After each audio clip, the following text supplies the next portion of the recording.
നമ്മൾ ഇപ്പം നിൽക്കുന്നത് കൈലാസ് ടെമ്പിളിൻ്റെ ഏറ്റവും മുകളിലാണ്. കാരണം ഇവിടെ താഴേക്ക് നോക്കിയാൽ തന്നെ നമുക്ക് കാണാം. ഭയങ്കര ഡേഞ്ചർ പിടിച്ചൊരു സ്ഥലമാണ്. കാരണം നല്ല കാറ്റാണ്.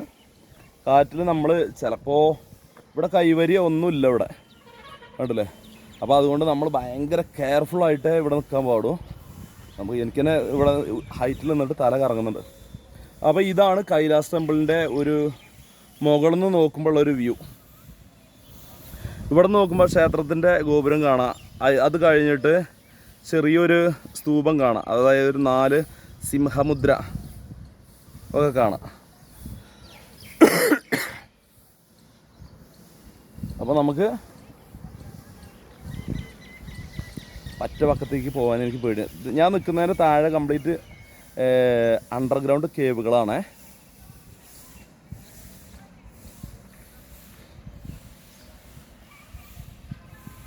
നമുക്ക് ശരിക്കും കാണാം. ഇനി നമുക്ക് ഇതിൻ്റെ താഴെ വരെയുള്ള വ്യൂസ് കാണാം.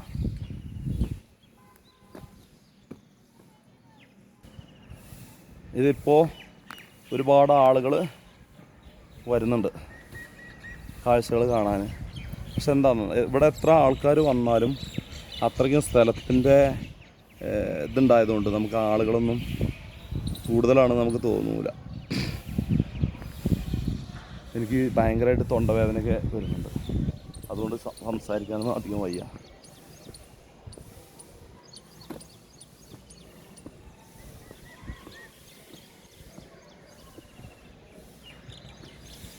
മഴക്കാലത്തൊക്കെ ഇതിൻ്റെ മുകളിലൂടെ നടക്കുന്നത് വളരെ സൂക്ഷിച്ച് വേണം.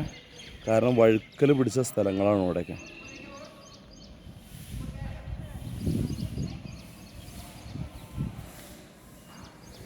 എന്താല്ലേ അതിമനോഹരമായിട്ട് നിർമ്മിച്ചിട്ടുണ്ട്.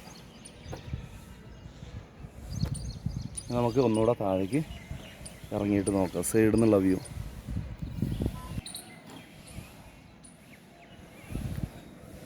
സൈഡിൽ നിന്നല്ല, ഒരു പുറകു വശത്ത് എത്ര താഴ്ചയിലാണ് ആളുകൾ ഇത് കാണാൻ വേണ്ടി വന്നിട്ട് നടക്കുന്നത് നോക്കി. ഇവിടെ നിന്ന് താഴേക്ക് ഏകദേശം ഒരു 100 മീറ്ററിലധികം ഹൈറ്റ് ഉണ്ടാവുമേ.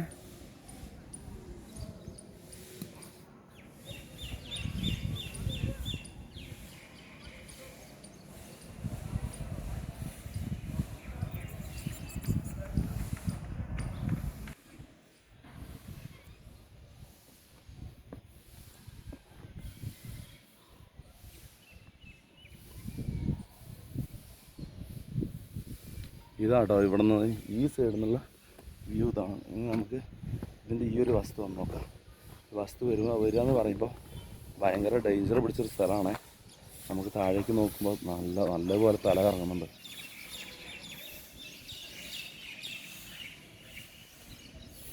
ഇവിടുന്ന് എനിക്ക് ഏന്തിച്ച് നോക്കാൻ പേടിയാവുന്നുണ്ട്.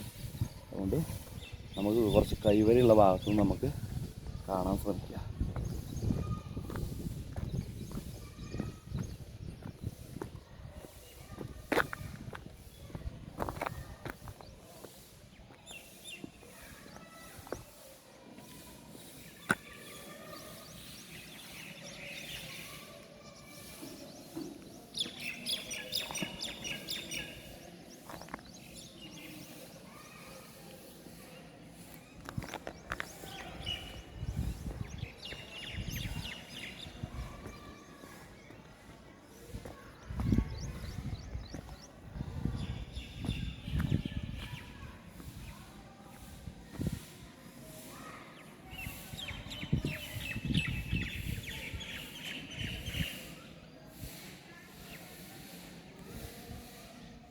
ഈ കാഴ്ച എന്ന് പറഞ്ഞാൽ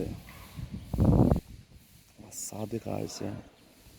ഇത് ഹംപി, അതേപോലെ ഖജുരാഹോ, ഒരുപാട് ഇതെന്താ നമ്മളെങ്ങനെ ചിന്തിക്കേണ്ടത് ചോദിച്ചാൽ ഇത് എങ്ങനെ സാധിച്ചു? അതായത് നമ്മളെ മെഷീനറി യുഗങ്ങളൊന്നും അല്ലാത്ത കറണ്ട് പോലും ഇല്ലാത്തൊരു കാലത്ത് ഇത്രയും പാറ ഇവിടെ നിന്ന് തുരന്നിട്ട് ഇതിൻ്റെ വേസ്റ്റുകളൊക്കെ ഇവിടെ എവിടെയെങ്കിലുമൊക്കെ ഈ പരിസരത്തൊക്കെ കൂട്ടിയിടാണെന്നുണ്ടെങ്കിൽ നമുക്ക് ടണ്ണ് കണക്കിന്, അതായത് ലോഡ് കണക്കിനുള്ള വേസ്റ്റുകൾ നമുക്ക് കാണാൻ സാധിക്കും. പക്ഷേ ഇത് ഇവിടെ ഒന്നും കൂട്ടിയിട്ടിട്ടില്ല. ഈ പരിസരത്തൊന്നും ഇതിൻ്റെ വേസ്റ്റുകളൊന്നും കാണുന്നില്ല. പിന്നെ ഇതിൻ്റെ വേസ്റ്റ് എവിടെ പോയി, എവിടെ ഉപേക്ഷിച്ചു, ഇതൊക്കെ ഒരു ചോദ്യമാണ് നമ്മളെ മുന്നിൽ, ചോദ്യചിഹ്നമാണ്. ഇതിൻ്റെ തൊട്ടടുത്ത് തന്നെ ചെറിയൊരു ക്ഷേത്രമുണ്ട് കേട്ടോ. ഇവിടെ ശിവനാണ് പ്രതിഷ്ഠ നടത്തിയ ശിവനെയാണ്.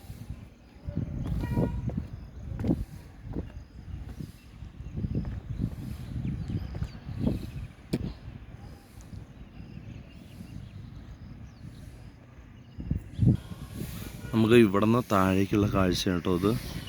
നമുക്ക് താഴെ നിന്ന് ഇങ്ങനെ നോക്കുമ്പോൾ ചെറുതായിട്ടാണ് തോന്നുക, എങ്കിലും ഇത് ചുരുക്കം പറയുകയാണെന്നുണ്ടെങ്കിൽ ഒരു 10-20,000 സ്ക്വയർ ഫീറ്റിലാണ് താഴെ കിടക്കുന്നത്. 20,000 എന്നല്ല കേട്ടോ, ഒരു 10-40,000 സ്ക്വയർ ഫീറ്റിലാണ് താഴെ കിടക്കുന്നത്. ഈ ഗ്രൗണ്ട് ഫ്ലോറും പിന്നെ അതിൻ്റെ ഉള്ളിലുള്ള കേവുകളും എൻ്റെ ഒരു ഏകദേശം കണക്കൂട്ടലാണേ. സ്ക്വയർ ഫീറ്റ് എന്നാണ് പറയാൻ പറ്റുക, അത് സ്ക്വയർ മീറ്റർ എന്നാണ് പറയാൻ പറ്റുക, ഒന്നും അറിയില്ല. കാരണം ഏരിയ ഒരുപാടുണ്ട്. ഇത് എങ്ങനെ സാധിച്ചു, അതാണ് അതിലും വലിയൊരു അത്ഭുതം.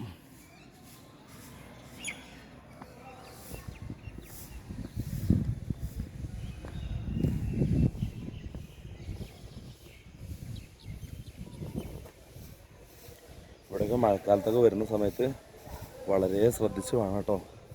എനിക്കിവിടെ നിന്നിട്ടേ എന്തോ ഒരു ബുദ്ധിമുട്ട് പോലെ തോന്നുക, കാരണം തല കറങ്ങുന്നു, അങ്ങനത്തെ ഒരു ഫീല് നമുക്ക് വരുന്നുണ്ട്. അപ്പോൾ എന്താ പറയാനുള്ളതെന്ന് ചോദിച്ചാൽ, വരികയാണെന്നുണ്ടെങ്കിൽ അജന്ത കേവും എല്ലോറ കേവൊക്കെ കാണാൻ വരുമ്പോൾ നമ്മൾ ഇതിൻ്റെ തൊട്ടടുത്ത് തന്നെയാണ്. ഏകദേശം ഒരു കിലോമീറ്റർ, കഷ്ടി 1 കിലോമീറ്ററും ഒരു 400 മീറ്ററും ഉള്ളൂ. ജ്യോതിർലിംഗ ക്ഷേത്രത്തിലൊന്നായ കൃഷ്ണേശ്വര മഹാദേവ ക്ഷേത്രം ഇതിൻ്റെ അടുത്ത് തന്നെയാണ് സ്ഥിതി ചെയ്യുന്നത്. അതുകൂടെ ഒന്ന് കാണാൻ എല്ലാവരും ശ്രമിക്കുക. അത് സ്വയംഭൂ ശിവലിംഗമാണ്. അപ്പോൾ നമ്മൾ മടങ്ങി പോകുമ്പോൾ ഓരോ ഭാഗത്തു നിന്നുള്ള വ്യൂ ആണ് കാണുന്നത്.